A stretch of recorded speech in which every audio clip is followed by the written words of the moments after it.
Hello, friends. Welcome to Creative Medicine. In this lecture, we will learn about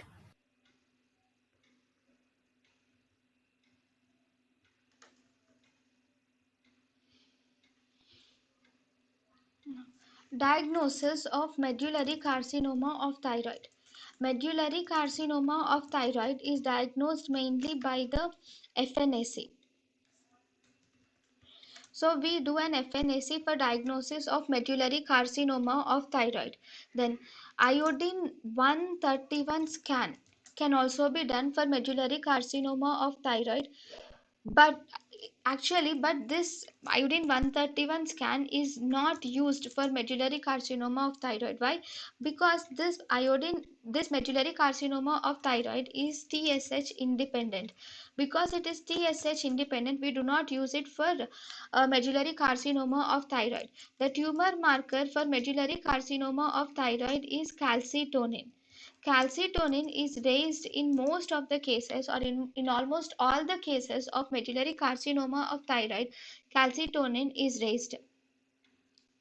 But though the calcitonin is raised, medullary carcinoma of thyroid is not associated with hypocalcemia.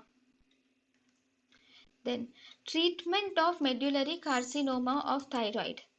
So in the treatment, first we can do a total thyroidectomy can be done with central lymph node dissection. A total thyroidectomy can be done with central lymph node dissection, plus or minus, with or without ipsilateral uh, modified radical neck dissection. Especially this is done if the size of the tumor is more than 1 centimeters. So if the size of the tumor is more than 1 centimeters, then we can do a total thyroidectomy is done with central lymph node dissection with ipsilateral modified radical neck dissection. Then, if the nodes are also positive on one side, if the nodes are positive even on one side, then we should do a bilateral neck dissection is done even if the nodes are positive on one side. Then, follow up treatment. For the follow up of medullary carcinoma of thyroid, in the follow up medullary carcinoma of thyroid, we have to follow up through the levels of calcitonin. Calcitonin will actually decrease after resection. After resection, it decreases. And if there is any recurrence of the tumor, in the case of recurrence of the tumor, the calcitonin will become more, or it will raise. So, thus, this calcitonin is used for the follow up of medullary carcinoma of thyroid. Then, prognosis of medullary carcinoma of thyroid. Medullary carcinoma of thyroid is associated mainly with the poor prognosis.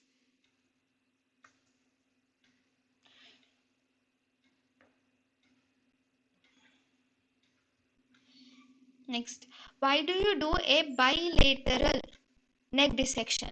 Bilateral modified radical mastectomy is done. Even if the nodes are positive on one side, we do bilateral modified radical neck dissection. Why? Because even if the nodes are positive on one side, central compartment nodes are more commonly involved. Because central compartment nodes are more commonly involved early in the disease itself, so we use we do bilateral modified radical neck dissection is done even if the nodes are positive on one side.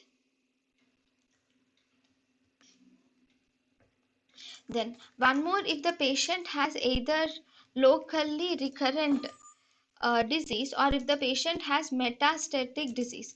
In such cases, if the patient has locally recurrent or metastatic disease, tumor debulking is advised in such case. You should do a tumor debulking is important to decrease the symptoms of the patient.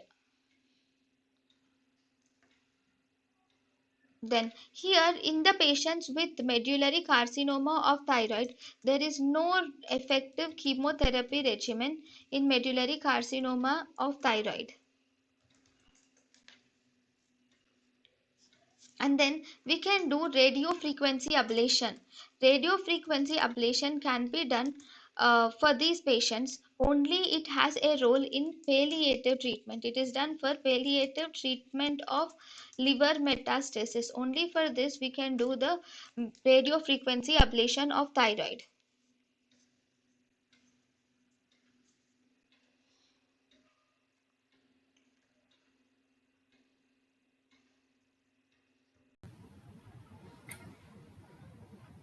Thank you and thank you for watching.